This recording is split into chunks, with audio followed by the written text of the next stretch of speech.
Hello. तो चलो हम लोग निफ्टी 1 आवर देख लेते हैं। देखो, हम लोग अगर निफ्टी 1 आवर देखते हैं तो 1 आवर में तो बहुत अच्छी क्लैरिटी थी कि देखो, एक तो इधर एक शोल्डर लेवल पे हम लोग रेसिस्टेंस ड्रॉ कर सकते हैं। उसके बाद अगर थोड़ा हम लोग पीछे आएंगे तो ये एक विक की तरह लगेगा। उसके पीछे आएंगे तो ये एक शोल्डर लगेगा। और अगर हम थोड़ा नियर बाई से 5 मिनट्स में अगर हम लोग देखते हैं तो नियर बाई 5 मिनट से अगर हम लोग देखेंगे तो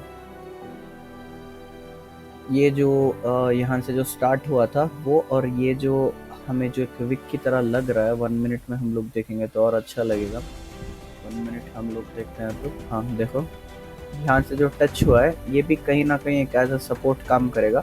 तो मार्केट, निफ्टी का मार्केट तो बहुत क्लियर है कि देखो, एक तो शोल्डर, शोल्डर के नीचे किधर है ये विक, विक के नीचे किधर है ये शोल्डर। तो चलो 1 मिनट में देख लेते हैं। 1 मिनट में मार्केट तो बहुत सिंपल था भाई। आज देखो मार्केट क्या हुआ, मार्केट ओपन हुआ, यहाँ पर पॉज लिया, फिर ये एक यहाँ पर एक सपोर्ट बन गया। मार्केट ऊपर ब्रेक करने की कोशिश किया, बट हम लोग क्या करते हैं, इधर एंट्री कर देंगे क्या? नहीं करेंगे। हमेशा मैं बोलता हूँ direct breakout is always dangerous. देखो इधर कैसे हुआ, एक डायरेक्ट ब्रेकआउट इधर आया था, लेकिन बहुत मुश्किल से इंडेक्स तो गया लेकिन ऑप्शंस नहीं गए। लेकिन चलो वो मैं थोड़ा डिटेल में बताता हूँ। तो इधर से हम लोग कंटिन्यू करते हैं।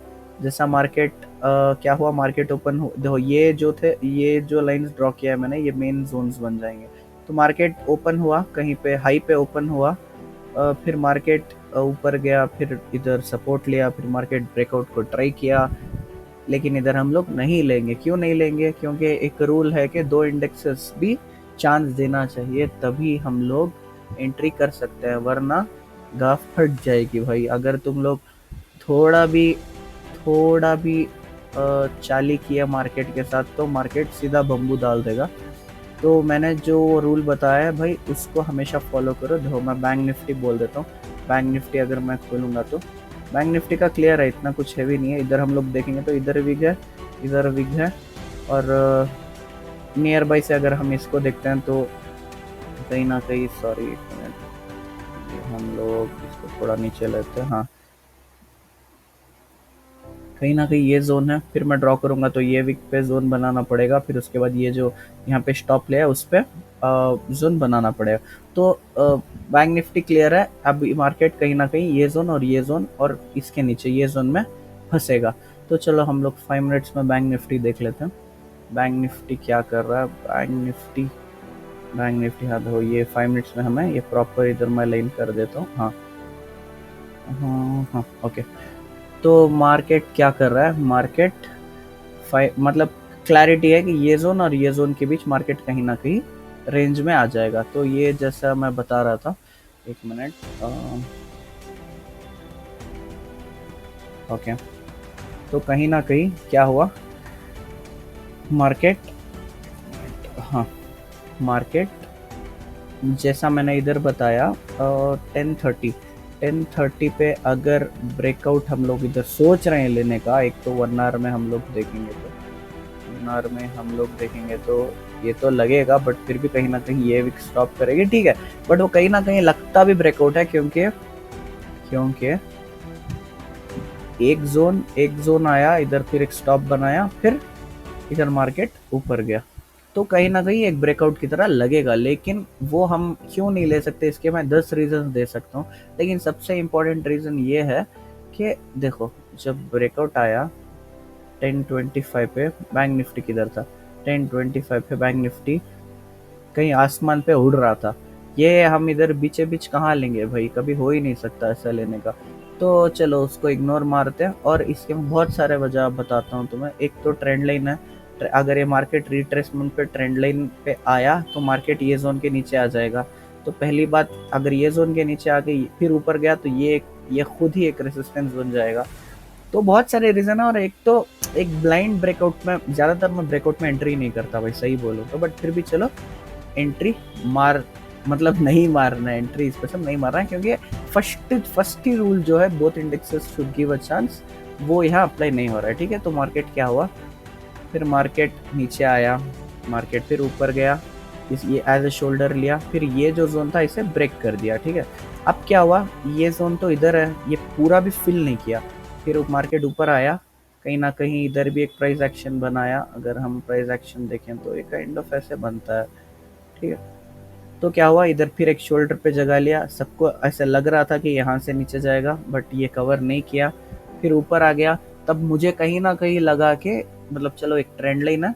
फिर अब एक तो ये जोन भी प्योरली रिस्पेक्ट नहीं कर रहा है, कहीं ना कहीं अगर जाना था इसको ऐसे ही जाना था, बट वो नहीं गया। अब फिर इसके ऊपर आ गया, अब ये जोन ब्रेक करेगा तो क्या हो जाएगा, मतलब कहीं ना कहीं फिर एक बाइंग साइड आ जाएगा। तो मैं वेट कर रहा था कि मार्केट ब्रेक करके, ये ब्रेक करके कहीं ऐसे रिट्रेस करेगा तो एंट्री करेंगे, बट वैसे हुआ नहीं।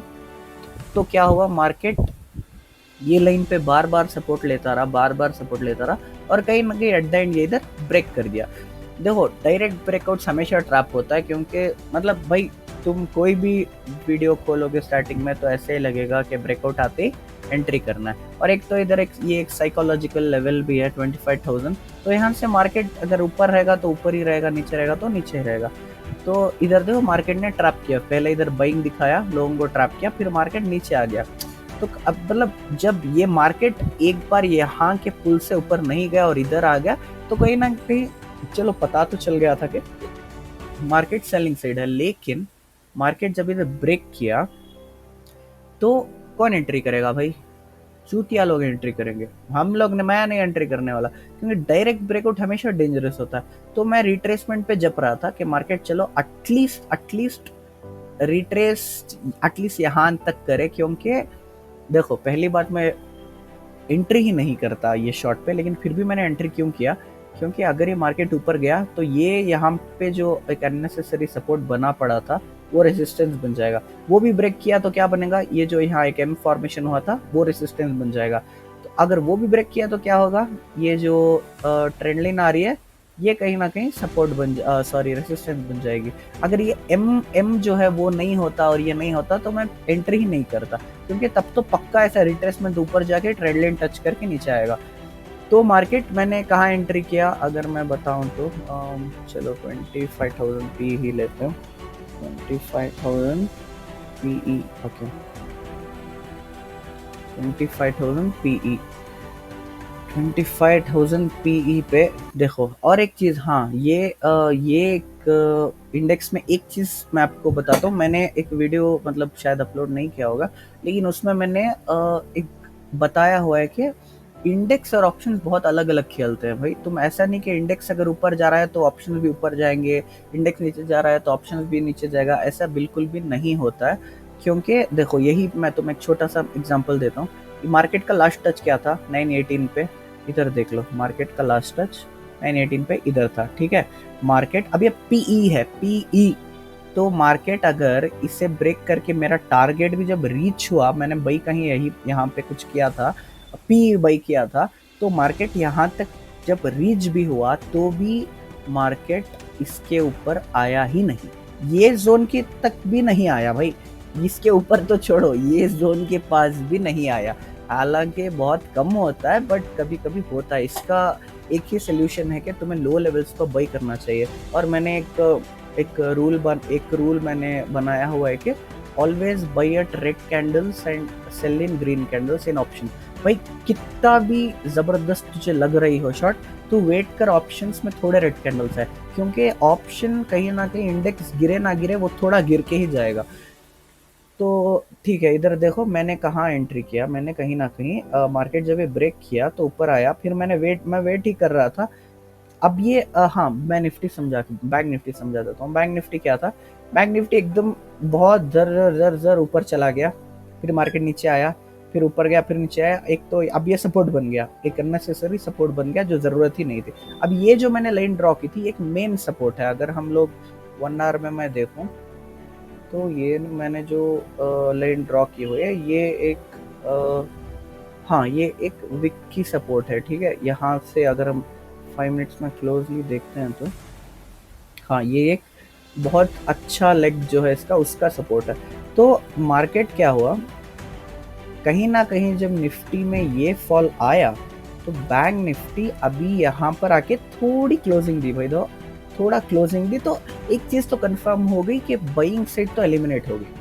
क्योंकि मार्केट अगर अभी भी यहाँ से ऊपर जाके और ये गैप फिल करता, पहली बात अगर ये विक सब आ गई ना भाई, तो समझो मतलब बाइंग साइड तो एलिमिनेट होगी, क्योंकि विग अगर आ गई तो ये भी सपोर्ट बन जाएगा, फिर इसका लेवल भी सपोर्ट बन जाएगा, सॉरी रेसिस्टेंस बन जाएगा। तो क्या हुआ, मार्केट जब क्लोजिंग किया तो इसने भी कंफर्म तो कर दिया, लेकिन एंट्री में नहीं कर सकता था, क्योंकि भाई अब यहाँ पे आएगा तो रेसिस्ट सपोर्ट लेन सॉरी रिट्रेसमेंट करेगा तो इधर तक जाएगा, लेकिन ऐसे पैटर्न में ये नहीं होगा, क्योंकि 5 मिनट्स में मैं दिखाऊं तो आप लोगों को देखो, 5 मिनट्स में दिखाऊं तो मार्केट ऐसा डायरेक्टली रिट्रेस करके नहीं जाएगा, थोड़ा तो ट्रैप करेगा।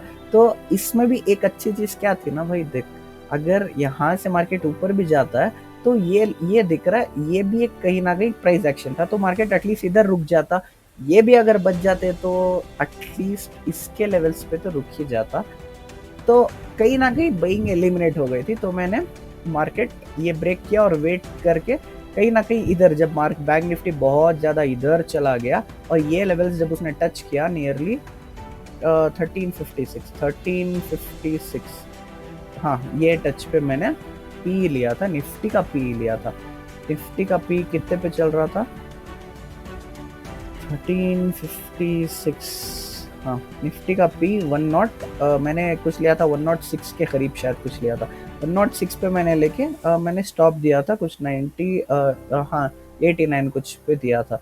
लेकिन देखो मैं जैसा बोलता हूँ कभी कभी बहुत रेयर होता है, टारगेट तो रीच हुआ यहाँ पे। अगर फर्स्ट टारगेट जो था, फर्स्ट टारगेट देखो ये जो जोन था, मार्केट इधर तक आया, मैं सोच रहा था कि गैप फिलिंग होगी तब एग्जिट करेंगे, लेकिन ऑप्शंस जो थे उन्होंने कोई भी परफॉर्मेंस ही नहीं दिया। तो क्या हो गया पता नहीं क्यों ऐसा होता है, बट ऑप्शंस का कुछ हुआ ही नहीं भाई, ऊपर भी नहीं गया नीचे भी नहीं गया, उधर ही लटक रहा था। देखो मैंने जैसे दिखाया ना, ये जोन के इतना नीचे आ गया, बट फिर भी पी में इसके ऊपर कुछ, इसके ऊपर क्या, ये लेवल्स पे भी मार्केट नहीं गया। तो वो हिसाब से मैं जब मार्केट इधर फर्स्ट टारगेट पे आया और निफ्टी जब निफ्टी को कहीं ना कहीं ये ब्रेक भी करता तो भी ये सब सपोर्ट था, इसीलिए मैंने बैंक निफ्टी बाई का पी बाई नहीं किया था। तो निफ्टी का मैंने इंडेक्स में टारगेट रीच होने के बावजूद, नियरली 40 पॉइंट 50 पॉइंट फॉल के बावजूद भी मार्केट 105 से जब उसका इधर लास्ट टच किया नियरली 1442 पे, तो ये 1442 इधर ही था, मैंने 106 पे लेके 114 पे लास्ट में बेच दिया। चलो मतलब बहुत ऊपर जाना चाहिए था, टारगेट इंडेक्स में तो कंप्लीट हुआ बट ये नहीं हुआ। और कहीं ना कहीं टाटा मोटर्स, जैसे मैं बोलता हूँ बहुत रोल मतलब प्ले करता है रोल, तो टाटा मोटर्स क्या हुआ था, मतलब ये मैंने मार्क किया था कि ऐसे ट्रैपिंग होती है। देखो जब ये एक हम लोग 5 नहीं, वो मैं अलग वीडियो में बताऊंगा।